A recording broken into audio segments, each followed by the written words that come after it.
வணக்கம் சகோதரிகளே. நம்ம குரு ஜோதிடர் நிலையம் சார்பாக இன்றைய பதிவில் ஆடி மாதத்தின் பவித்திரமானதும் தெய்வீக சக்தி நிறைந்ததுமான தினமான ஆடி 18 சிறப்பையும் அதற்கான ஆன்மீக வழிமுறைகளையும் பகிர்ந்து கொள்கிறோம். ஆடி மாதம் முழுவதும் சக்தி வழிபாடு மிக முக்கியமானது. அதில் 18ஆம் நாள் மிக விசேஷமானது. ஏனெனில் அந்த நாள் தாய்மான சக்தி பூமியில் உறையும் தெய்வீக நாளாக கருதப்படுகிறது. இந்த நாளில் சக்தி பீடங்களில், அம்மன் கோவில்களில், காவல் தெய்வங்கள் வழிபாட்டில் அபாரமான பவித்திர சூழல் நிலவுகிறது. வீட்டிலேயே அல்லது கோவிலில் செய்யக்கூடிய வழிபாடு. காலையில் புனிதமான நீரால் குடித்து மஞ்சள் பூசி மஞ்சள் ஆடை அணியவும். அம்மனுக்கு பச்சை பூண்டு, வெல்லம், தேங்காய், பூவகை, குங்குமம் வைத்து நிவேதனம் செய்யலாம்.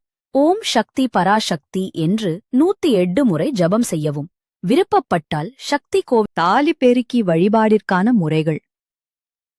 தங்களது தாலியை அல்லது தங்க சங்கிலியை ஒரு புது மஞ்சள் துணியால் சுற்றி அம்மனின் சன்னதியில் வைக்கவும். அதன்பின் தீபத்தை முன்னிலை வைத்து வணங்கி அந்த தாலியை தலைக்கு சூடிக்கொள்ளவும். சிலர் மஞ்சள் தாலியை அம்மனுக்கே கட்டும் வழிபாடும் செய்கிறார்கள். 2025 ஆகஸ்ட் 3 ஆடி 18க்கான நல்ல நேரங்கள். காலை 10:15 AM 12:45 PM பூஜைக்கு ஏற்ற சுப நேரம். மாலை 4:30 PM 6 PM தீப பூஜைக்கு சிறந்த காலம். ராத்திரி 7 PM 8:15 PM தாலி பெருக்கி பூஜைக்கு சிறந்த மங்கள நேரம். இந்த பவித்திர நாளில் அணிய வேண்டிய அதிர்ஷ்ட நிறம் மஞ்சள்.